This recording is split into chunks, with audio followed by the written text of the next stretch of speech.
안녕하세요. 신약통독 46강 디모데전서 하겠습니다. 이번 주 금요일이 이제 10주 50강까지 끝나고요. 로마서, 히브리서, 요한계시록 한 3주 정도 쉬었다가 올리겠습니다. 그리고 마지막 올라간 날 금요일 날 신약통독 50강 전부 열겠습니다. 그래서 여러분들이 누구에게 전해주고 싶거나 읽게 하고 싶었던 분들, 열어달라고 하셨던 분들, 또는 밀린 거 있으시죠? 빠진 강의 있으시죠? 그런 거 전부 챙겨서 들으시고 난 다음에 한 3주 정도 지나고 나면 로마서부터 다시 올리는데, 제가 로마서 인트로 강의를 먼저 올리고 그 다음에 이제 1강부터 이어질 텐데, 그게 언제 올라갈지는 여러분이 알람이라 그러나요? 알림이라 그러나요? 그거 해놓으시고 올라가면 보신 다음에 이제 1강부터 들으면 될 것 같습니다. 신약성경 전부 27권이죠. 27권 중에 21권이 서신서입니다. 편지거든요. 그런데 누가 썼던 이 서신서의 목적은 뭐가 있냐면, 복음을 증거하고 또 성도들을 견고하게 하기 위해서 편지를 썼고요. 또 하나님의 자녀답게 어떻게 살아야 되는지에 대한 내용이 서신서의 내용이고, 가장 또 중요한 이유 중에 하나가 서신서를 통해서 이단을 경계하기 위해서, 또 영적 전투를 하기 위해서 편지를 썼습니다. 오늘 이 세 가지 내용이 다 들어있는 편지가 디모데 전서입니다. 디모데 전서, 후서, 디도서, 이 세 권을 목회 서신이라고 합니다. 우리 목회를 어떻게 해야 될지에 대한 이야기죠. 그러면 여러분은 나는 목회자가 아니니까 이렇게 하시면 안 되고요. 다시 말하면 여러분이 영적 리더이시잖아요. 부모이기도 하고 또 누군가에게 복음을 줘야 되는 이런 모든 영적 리더이거나 또는 성도로서 우리가 어떻게 복음을 지키고 살고 믿고 그다음에 또 어떻게 영적 전쟁을 해야 되는지 디모데전서 내용입니다. 바울이 디모데를 처음 만난 것은 2차 전도 여행 중에 루스드라에서 일할 때 그때 이제 바울이 믿게 됐죠. 그래서 그게 사도행전 14장에 보면 그 이야기가 나옵니다. 이제 지금 디모데에게 편지를 썼어요. 수신자 디모데는 헬라인 아버지, 그다음에 엄마는 유대인이었습니다. 그러니까 엄마를 통해서 믿음이 이어졌죠. 고린도에서 디모데가 에베소 교회를 디모데에게 맡겼거든요. 그래서 지금 에베소에 있는 디모데에게 편지를 쓴 것입니다. 디모데를 목회자로 에베소 교회에 세운 그런 내용이 1장 3절, 4장 13절 쭉 보시면 되고요. 바울이 디모데를 어떻게 호칭했고 어떻게 불렀는지가 여러 개가 있는데, 고린도전서 4장 17절에서는 주 안에서 사랑하고 신실한 아들이라고 이야기하고요. 또 로마서 16장 21절에서는 나의 동역자라고 이야기했고요. 또 데살로니가전서 3장 2절에서는 그리스도의 복음 안에서 하나님의 일꾼이라고 디모데를 불렀습니다. 또 빌립보서 2장 20절 22절에서는 나와 함께 복음을 위하여 수고한 디모데라고 이야기합니다. 또 디모데전서 6장 11절에서는 너 하나님의 사람아, 이렇게 디모데를 여러 가지 이유로 부르는데, 가장 놀라운 호칭은 아들이에요. 영적 아들입니다. 신약 전체에서 디모데가 이름이 언급되는 건 24번이 나온다고 학자들은 말합니다. 디모데 후서 1장 5절에도 어머니의 이름 또 할머니의 이름까지 나오고요. 디모데가 굉장히 바울의 제자이기 넘어서 아들입니다. 마게도냐로 가면서 에베소 교회를 맡길 만큼 믿었지요. 믿은 디모데에게 목회를 잘해달라고 쓴 편지가 디모데 전서 후서입니다. 바른 교훈, 바른 가르침을 전해야 될 목회자의 사명, 전체적으로 그렇게 내용을 보시면 되는데, 이때 꼭 목회자라고 하는 건 목사를 말하는 게 아니라 영적 리더, 저와 여러분 다 포함됩니다. 1장입니다. 1장은 디모데를 격려하고 교회 안에 들어온 가르침, 또 잘못된 그런 거짓 교리가 들어왔어요. 즉 모든 초대교회 문제가 지금 다 그렇죠. 그래서 그 사람들을 어떻게 다룰 것인지 또 어떻게 그들로부터 우리 성도들을 보호해야 될 것인지 다른 교훈을 가르치는 자들을 경계하라고 하는 내용의 1장입니다. 2절 믿음 안에서 참 아들 된 디모데에게 편지하노니 하나님 아버지와 그리스도 예수 우리 주께로부터 은혜와 긍휼과 평강이 내게 있을지어다. 보통 편지 보면 은혜와 평강이잖아요. 근데 지금 이 디모데 전서에서는 은혜와 긍휼과 평강을 이야기합니다. 은혜는 바울 사상의 핵심 언어입니다. 키워드죠. in Christ, 그리스도 안에서가 바울의 핵심 키워드라면 또 두 번째 키워드는 은혜입니다. 그래서 바울은 모든 사람들은 이 은혜 없이는 살 수 없고 이 은혜라 함은 예수 그리스도의 십자가의 죽으심으로 우리가 구원받았음을 말하고 그건 결국 긍휼, 우리 하나님 우리를 긍휼히 여겨주기 때문이고 그래서 은혜와 긍휼이 받고 경험한 사람은 평강이 있다고 지금 이야기하고 있습니다. 은혜와 긍휼이 있어야 평강이 있죠. 그렇죠? 평강은 히브리식 인사말로 샬롬, 이게 평강입니다. 사도 바울이 디모데를 남겨둔 이유 제가 말씀드렸잖아요. 결국 내 대신 지금 이 디모데 교회를 돌보라고 하는 에베소 교회를 돌보라고 하는 이 이야기인데 그때 해야 될 일 중에 가장 큰 일이 뭐냐면 바른 교훈을 가르치는 거였어요. 바른 교훈을 가르쳐야 거짓 교리로부터 성도를 막을 수 있잖아요. 그러니까 디모데야 너가 성경을 좀 잘 가르쳐라. 쉬운 표현으로 말하면 이겁니다. 성경 말씀을 올바르게 가르쳐라. 그 부탁을 하고 있고요. 세상 사람들은 성경 말씀에 집중하기보다는 뭐라고 표현하냐면 헛된 신화와 족보에 집착한대요. 이때 신화는 뭐냐면 허탄한 이야기, 그다음에 족보는 조작되고 과장된 유대인들의 어떤 조상 일람표라고 말할 수 있죠. 그런 것들에 집착하고 있기 때문에 그것들 떨쳐버리고 말씀에 집중하도록 말씀을 가르쳐라 이야기합니다. 무엇보다 은혜 받은 자, 십자가의 은혜를 받은 자들은 헛된 교훈, 헛된 철학, 귀 기울이지 말아야 되는 거죠. 저와 여러분도 마찬가지입니다. 5절 이 교훈의 목적은 청결한 마음과 선한 양심과 거짓이 없는 믿음에서 나오는 사랑이거늘 밑줄 그세요. 5절 너무 중요합니다. 디모데가 전하는 그 교훈은 뭐냐면 사랑의 실천을 목적으로 하는 거죠. 그러니까 하나님의 사랑, 또 옆에 있는 사람을 사랑하는 그걸 목적으로 하는데 그러기 위해서는 청결한 마음과 선한 양심을 가지고 하나님을 향한 거짓 없는 믿음이 있을 때만이 가능하다고 바울은 5절에서 이야기합니다. 저 여러분도 지금 우리 성경을 공부하고 있고 읽고 있죠. 그 말씀을 배우는 목적이 뭐라고 말하는 거죠? 사랑이어야 한다는 거예요. 그러니까 하나님을 더 사랑하고 더 알기 위해서 또 그 사랑을 전하기 위해서입니다. 헛된 말에 또는 헛된 철학에 빠지게 되면 율법의 선생이 되려고 하는 그런 거짓 교사들처럼 교만에 빠지게 되는데 정말 말씀을 제대로 배우고 알게 되면 뭐라고요? 배우는 목적이 사랑이라는 거죠. 그게 5절입니다. 바른 교훈을 받았다면 청결한 마음을 갖고 선한 양심을 갖고 거짓 없는 믿음으로 살아가는 저와 여러분 되어야 되겠죠. 그 중요한 단어 청결한 마음, 선한 양심, 거짓 없는 믿음. 여러분은 어떠신지 한번 점검해 봤으면 좋겠습니다. 11절입니다. 이 교훈은 내게 맡기신 바 복되신 하나님의 영광의 복음을 따름이니라. 복음 앞에 영광의 복음 밑줄 거세요. 예수 그리스도의 복음은 모든 율법의 완성이죠. 우리 마태복음에서도 했습니다.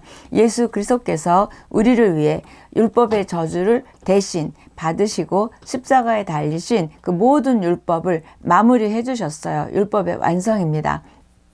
그 복음은 그래서 영광의 복음이죠. 하나님의 복음은 영광스러운 복음입니다. 아멘. 은혜 받은 성도는 하나님이 직분을 맡기셨을 때 충성스러운 일꾼이 되야죠. 왜? 그 영광스러운 복음을 그분이 죽으시면서 주셨잖아요. 그 복음을 받은 우리들은 어떻게 해야 돼요? 무언가 직분을 주셨을 때 크던 작던 우리는 충성스럽게 한결같이 복음에 대한 일꾼이죠. 충성스럽게 감당하는 자에게 하나님은 더 귀한 직분을 맡기신대요. 13절입니다. 내가 전에는 비방자요 박해자요 폭행자였으나 도리어 긍휼을 입은 것은 내가 믿지 아니할 때 알지 못하고 행하였습니다. 예전에 얼마나 비방자고 박해자고 폭행자였는 우리 사도행전에서도 알잖아요. 그런데 하나님의 긍휼 때문에 자기가 이렇게 복음을 전하는 일꾼이 됐지만 그때 모르고 그랬던 거다. 영광스러운 복음을 몰라서 그랬던 거다. 이야기하면서 자기는 옛날에 이런 자였는데 지금 그 진노 대신에 하나님이 긍휼을 베풀어 주셨고 그런 자기가 원래 죄인 중에 괴수라고 15절에 이야기합니다. 이때 죄인 중에 괴수였다. 과거형으로 되어 있지 않고요. 헬라어 원문에 보면 죄인 중에 괴수. 지금도 나는 죄인 중에 괴수라고 이야기하고 있습니다. 우리가 십자가의 은혜를 알면 알수록 십자가의 그 용서함을 알면 알수록 우리가 얼마나 내 자신이 죄인이고 죄인 중에 괴수였다가 아니라 지금도 죄인 중에 괴수라고 고백하는 거죠. 그 십자가의 은혜를 아는 자들의 고백입니다. 그래서 하나님의 은혜와 긍휼을 입었기 때문에 우리가 지금 이렇게 하나님의 자녀, 영광의 복음을 가졌다고 바울은 이야기하는데 그렇게 된 이유는 오래 참으셨기 때문이라고 바울은 말하고 있습니다. 예수님이 저와 여러분 또 바울에게 이렇게 오래 참으신 이유가 무엇일까요? 영생을 얻은 다른 이들에게 우리가 믿음의 본이 되게 하기 위해서 우리를 믿게 하시고 또 우리도 믿음의 본이 되게 하기 위해서 영생을 얻어야 되는 많은 사람들에게 또 본이 되게 하고 또 이미 영생을 얻은 사람들에게도 우리가 또 본이 되어야 되겠죠. 같은 성도끼리 또 같은 크리스찬끼리 우리가 서로 본이 되어야 함을 말하고 있습니다. 바울은 그 은혜를 생각할 때마다 너무너무 감사해서 심령에서 나오는 은혜를 감당할 수가 없었어요. 그 표현이 17절 영원하신 왕 곧 썩지 아니하고 보이지 아니하고 홀로 하나이신 하나님께 존귀와 영광이 영원 무궁하도록 있을지어다. 아멘.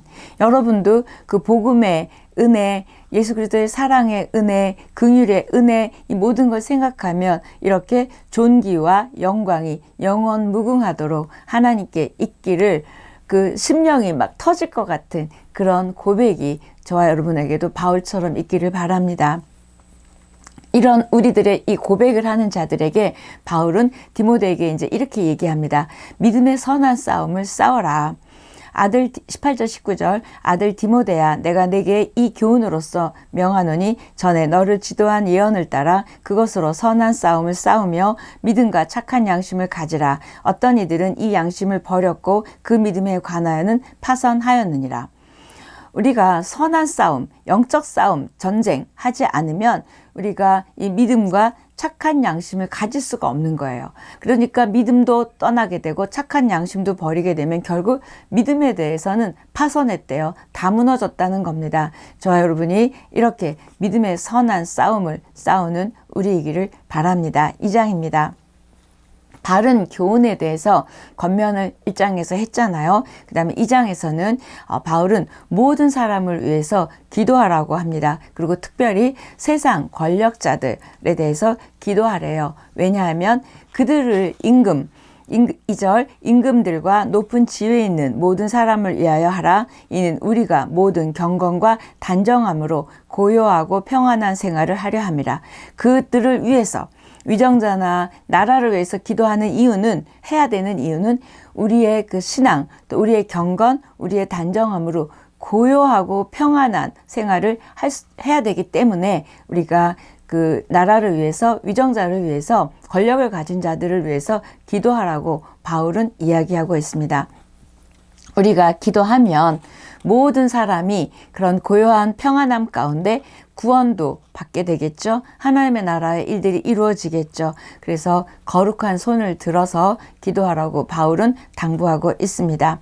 그다음에 하나님을 경외하는 여자는 어때야 함을 쭉 이제 이어지는데요. 일체 순종함으로 조용히 배우래요. 이때 보니까 남자를 가르치지 마라 이런 의미이기보다는 조금 조용하라는 말은 온유하고 안전한 심령을 가지고 영적 질서, 그러니까 영적 권위에 도전하지 말고 잘 배우고 질서 있게 질서를 따르라는 표현을 이야기합니다. 그러니까 내면과 인격을 단장하라는 거죠. 뭐 좀 안다고, 뭐 좀 은혜 받았다고 그러지 말라고 여자에 대해서 그때 고린도 교회도 그랬는데 지금 디모데에게도 또 디모데전서 디모데에게 쓰는 편지인데 또 지금 그렇게 쭉 이야기하고 있습니다. 그 당시 에베소에서 굉장히 좀 부유한 도시였기 때문에 여자들이 굉장히 치장하고 화려한 옷을 입었대요.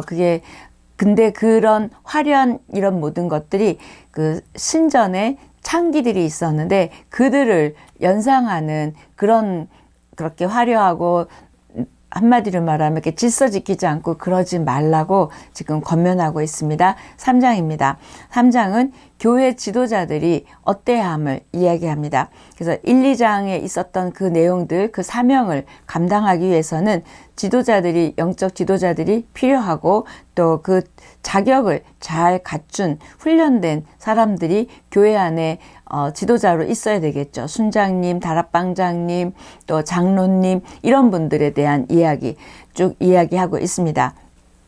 그래서 7절까지는 목회자들이 어떤 덕목이 있어야 되는지, 또 8절부터 13절까지는 우리 평신도 리더들이 어때야 되는지를 쭉 그 덕목을 말하고 있습니다. 다시 말하면 영적 전쟁을, 영적 싸움을 싸우려면 우리가 뭔가 지휘관이 있어야 되잖아요. 그러니까 이 지휘관이 갖춰야 될 덕목을 말하고 있는데 감독과 집사의 자격을 조금 자세하게 설명하고 있습니다. 감독은 지금의 교회로 말하면 장로와 같은 그런 직책 정도 된다고 말합니다. 그래서 영혼의 목자죠. 영혼의 리더죠. 그러기 위해서는 뭐 성경을 많이 읽어라 뭐 이런 내용이 아니라 일상의 삶 가운데 어떻게 본이 되어야 되는지를 말하고 있는데요. 쭉 나옵니다. 책망할 것이 없어야 되고 한 아내의 남편이 되어야 하고 신중하고 단정하고 손대접하기, 나그네 대접하기를 잘해야 되고 술을 즐기지 않아야 되고 구타하지 않고 관용하고 또 다른 사람하고 싸우지 않고 돈을 사랑하지 않고 자기 집을 잘 다스리고 그래서 자녀들이 아버지 존경하고 엄마 존경할 수 있는 그런 사람들을 리더로 세우라고 이야기합니다. 가정을 잘 다스리는 사람이 교회를 잘 다스리는 원리죠. 그게 왜 그럴까? 권력은 좀 아니고 권위는 사랑에 의해서 부여되는 거지 내가 이렇게 권위를 부린다고 되는 게 아니거든요. 그래서 권위는 힘이 아닌 사랑에서 나와야 되는데 그게 어디서부터 시작이 되냐면 가정에서부터 자기 집을 잘 다스릴 때 영적 권위가 부여된 아빠 엄마 또 그런 사람들이 교회 안에서 잘 리더로 할 수 있음을 지금 바울은 이야기하고 있습니다. 먼저 섬기고 먼저 희생하고 먼저 사랑하고 먼저 본을 보여야 된다는 거죠. 뭐 여러 덕목이 있지만 그리고 무엇보다도 내가 하나님의 사람으로 선한 일을 사모하고 또 어떤 그 삶에 대한 책임이 필요함을 이야기하고 있습니다. 근데 아무리 이런 성품과 또 이런 모든 걸 갖췄다 해도 교회에 대해서 잘 모르면 안 되잖아요. 그래서 바울은 교회에 대해서 잘 알아야 됨을 15절 이렇게 이야기합니다. 만일 내가 지체하면 너로 하여금 하나님의 집에서 어떻게 행하여야 할지를 알게 하려 함이니 이 집은 살아계신 하나님의 교회요 진리의 기둥과 터니라. 이 하나님의 집이라고 표현한 건 교회를 말하죠. 이 교회는 어떤 곳이래요? 건물이 아니에요. 신앙 고백을 하는 택함받은 성도들의 모임이 교회인데 지금 15절에서는 교회를 진리의 기둥과 터라고 교회에 대한 설명을 하고 있습니다. 진리는 뭐죠? 복음이기도 하고 또 예수님 자체이기도 진리죠. 그래서 그 진리 자체이신 복음과 예수 그리스도에 대해서 잘 가르칠 뿐만 아니라 예수님이 교회의 머리가 되시기 때문에 우리가 그 진리의 기둥과 터가 교회가 되는 거잖아요. 그래서 이 진리의 기둥과 터 가운데 어떻게 해야 됨을, 교회를 알아야 됨을 말하고 있습니다. 결국 교회 지도자들은 뭐 평신도든 목회자든 진리를 잘 가르치고 선포하고 진리를 실천해야 되는 거죠. 진리를 살아내야 되는 것을 말하고 있습니다. 16절 크도다 경건의 비밀이여 그렇지 않다 하는 이 없도다. 그는 육시로 나타난 바 되시고 영으로 의롭다 하심을 받으시고 쭉 이어집니다. 이때 경건의 비밀이여 밑줄그세요. 크도다 경건의 비밀이여. 경건의 비밀이 뭐죠? 예수 그리스도의 구원 사역입니다. 그분의 성육신, 또 십자가 죽음, 부활, 또 승천, 이 영적인 그분의 그 예수 그리스도 때문에 우리가 구원받은 그 모든 것들을 경건의 비밀이라고 하죠.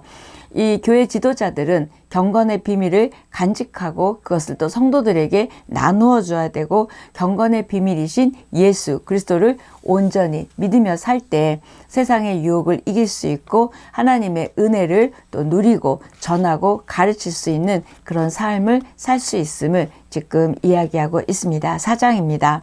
하나님의 자녀가 아닌 자들은 육신을 쫓아 살죠. 그 다음에 육신의 일을 도모하고, 그 다음에 귀신의 가르침, 세상의 가르침을 따르죠. 또 마귀에게 종노릇하죠. 근데 이런 모든 것들을 바울은 지금 4장에서 어떻게 얘기하냐면 성령의 계시를 통해서 알게 됐다고 이야기하는데, 이때 에베소 교회에 이런 사람들이 있었던 거예요. 그래서 1절 보니까 성령이 밝히 말씀하시기를 후일에 어떤 사람들이 믿음에서 떠나 미혹하는 영과 귀신의 가르침을 따르리라 하셨으니, 성령이 나한테 가르쳐 주셨는데 믿음을 떠나서 이렇게 귀신을 따라갈, 귀신의 가르침을 따라갈 사람들이 있다. 에베소 교회 가운데 있다고 이야기합니다. 이 시대뿐만이 아니라 지금도 성령은 우리에게 이렇게 밝히 말씀하고 계시고 알려주시지요. 또 말세에는 이렇게 믿음으로 살던 우리들도 믿음에서 떠나고 배교하고 떠날 자들이 많이 있고, 또 이단이 극성을 부리잖아요. 이런 일이 많이 발생하는데 지금 이때도 지금 그렇게 에베소 교회도 그랬고, 그 1절을 지금 성령이 그렇게 우리 교회 안에 이런 사람들이 있다고 바울이 이야기합니다. 경건의 비밀이, 우리 경건의 비밀, 복음 알고 있잖아요. 그것은 결국 거짓 교리와 사단과 유혹을 이기게 할 수 있어요. 그 경건의 비밀을 알면, 예수 그리스도를 알면. 그런데 이 비밀을 모르면 이제 이게 떠나가고 믿음에 파선하는 자가 되잖아요. 그래서 경건의 비밀은 모든 것에 하나님께 감사하도록 한대요. 그 비밀을 알면 우리는 하나님께 감사하니까 떠나지 않겠죠. 그 표현이 지금 4절, 5절인데요. 하나님께서 지으신 모든 것이 선함에 감사함으로 받으면 버릴 것이 없나니 하나님의 말씀과 기도로 거룩하여 짐이라. 말씀과 기도로 거룩하여 짐이라 밑줄 그십시오. 우리가 거룩해지는 건 말씀과 기도밖에 없어요. 그러지 않으면 아까 1절에 그렇게 말한 그런 자들이 나타나게 되고 나오게 된다고 이야기합니다. 바울은 디모데에게 그리스도 예수의 좋은 일꾼이 되라고 권면하면서, 좋은 일꾼이 되려면 너가 먼저 말씀으로 잘 세워지고 양육을 받아서 그 다음에 누군가를 가르치는 게 좋은 일꾼이라고 이야기합니다. 6절 네가 이것으로 형제를 깨우치면, 그러니까 잘 가르치면 그리스도 예수의 좋은 일꾼이 되어 믿음의 말씀과 네가 따르는 좋은 교훈으로 양육을 받으리라. 그러니까 네가 먼저 믿음의 말씀, 좋은 교훈을 잘 갖고 있으면 그걸 가르치면 사람들이 따를 것이래요. 자, 여러분도 마찬가지죠. 자녀들에게 믿음의 말씀, 좋은 교훈 밑줄 거십시오. 6절입니다. 믿음의 말씀과 좋은 교훈은 사실은 그리스도가 전한 복음을 말하기죠. 또 계속 세부적으로 이렇게 살아라 저렇게 살아란 모든 내용을 포함하기도 합니다. 바울은 디모데가 복음으로 에베소 교회 성도들을 깨우칠 뿐만 아니라 너 자신도 훈련받기를 원하죠. 그래서 7절, 8절 망령되고 허탄한 신화를 버리고 경건에 이르도록 내 자신을 연단하라. 육체의 연단은 약간의 유익이 있으나 경건은 범사에 유익하니 금생과 내생의 약속이 있느니라. 성도들뿐만 아니라 디모데 너 목회자 너도 이렇게 다 버리고 뭐 하래요? 내 자신을 연단하래요. 경건에 이르도록 연단하라. 그러니까 다시 쉽게 딱 붙이면 경건의 연단입니다. 그리스도의 좋은 일꾼이 되려면 경건의 연단을 받아야 하고 그 경건의 연단을 받는 것을 즐겨야 한다는 거죠.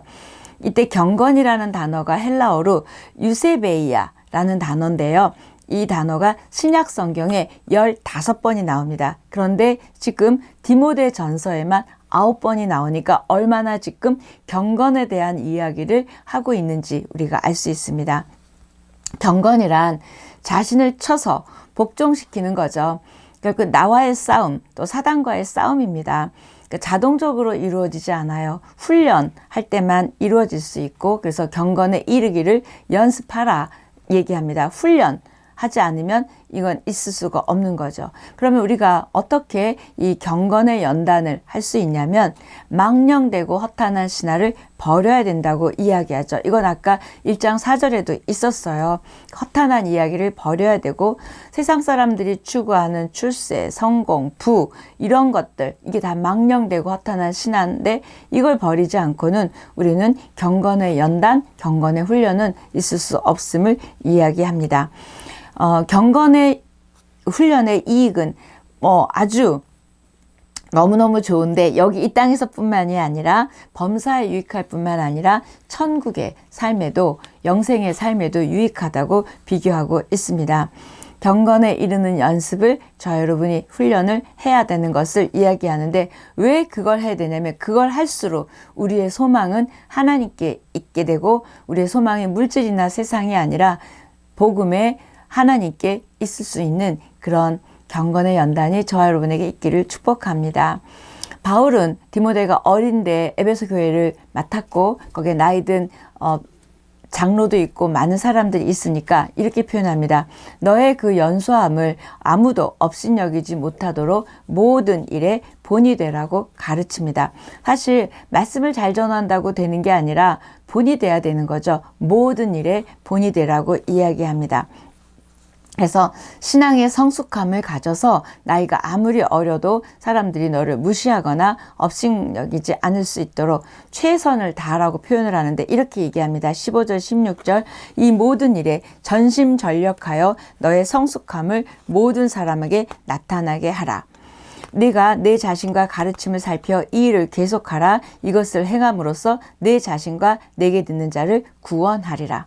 어떻게 하래요? 전심전력해서 너가 모든 것을 지금 성숙함을 가지래요. 대충 해서는 안 되는 거죠. 전심전력한다는 그 표현은 뭐냐면 내 존재가 그 안에 들어갔다는 거예요. 내가 성숙해지고 말씀을 배우는 그 모든 것에 나를 그냥 다 던졌다는 표현이 전심전력입니다.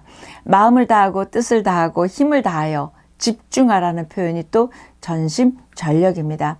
그 정도로 영적으로 성숙해지고 모든 일에 성숙해지는데 너 자신을 던지고 몰두하라고 표현하고 있습니다. 저 여러분, 목회자는 물론이고요. 여러분도 그렇게 전심전력으로 영적인 성숙함에 이르는 우리들이 됐으면 좋겠습니다. 여러분은 뭐에 전심전력을 기울이세요?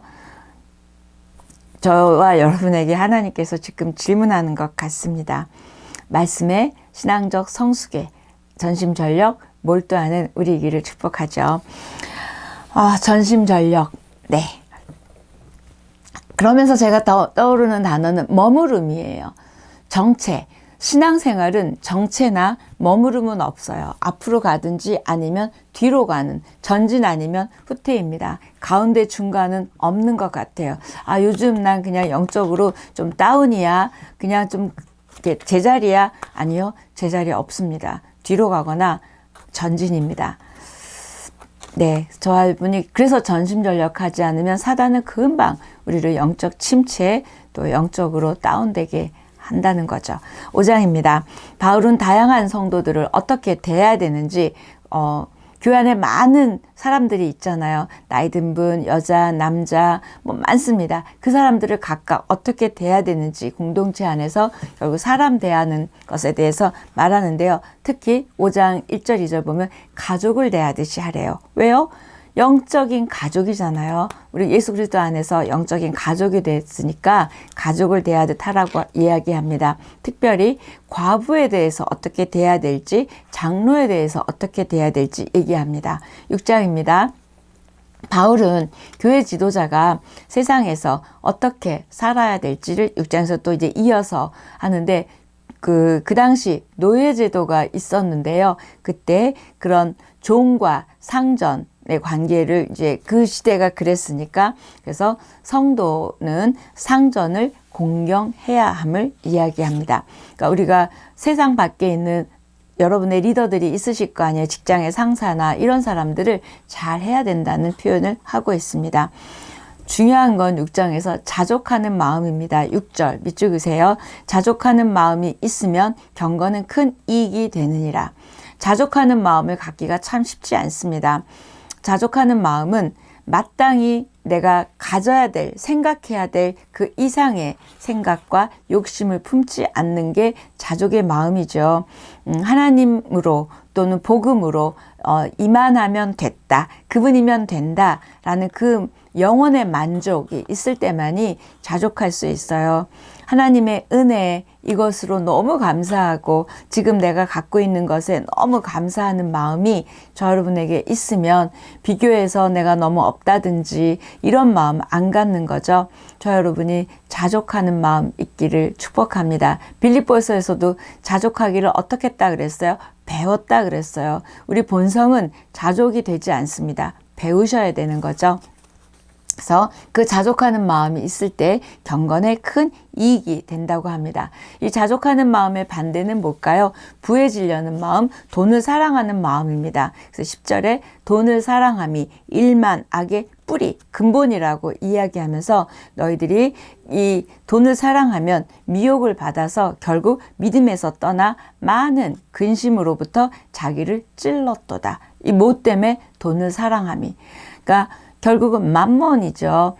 우리가 하나님 사랑하고 물질 사랑을 한꺼번에 할 수 없다고 마태복음 6장 24절에서도 하나님과 재물을 겸하여 섬길 수 없다고 이야기했습니다.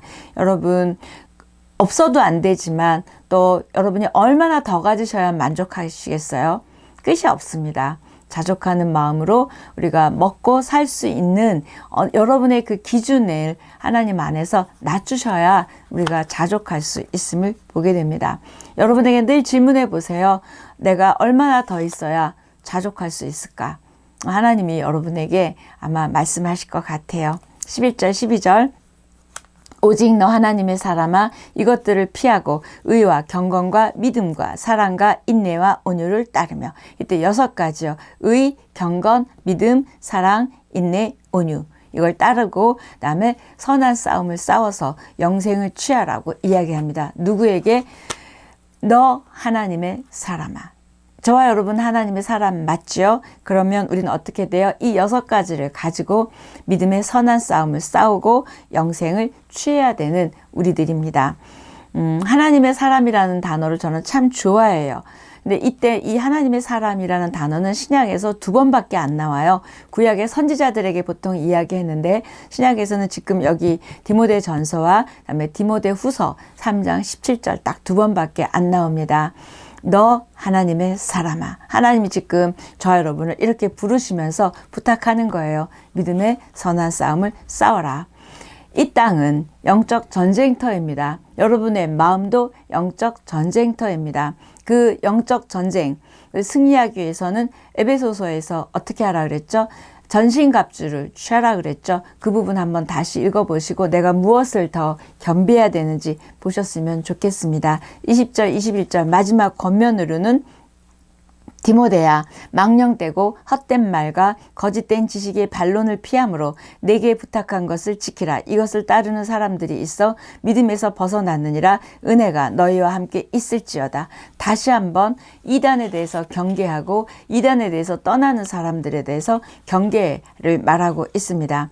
너 하나님의 사람아, 악한 세상 가운데 영적 전쟁에서 이기고 무엇보다도 일상 가운데서 믿음에서 승리하고 영적으로 성숙하기를 우리가 계속 자족하는 마음과 우리를 넘어뜨리려고 하는 것들로부터 영적 전쟁에서 이겨서 하나님의 선한 싸움을 싸우고 영생을 취하는 너 하나님의 사람아 라고 하나님은 지금 저희들에게 디모데전서를 통해서 말씀하고 있습니다. 영적 싸움을 싸우는 무기는 말씀과 기도입니다. 그래서 저는 영적 전쟁은 말씀 전쟁, 진리 전쟁이라고 생각합니다.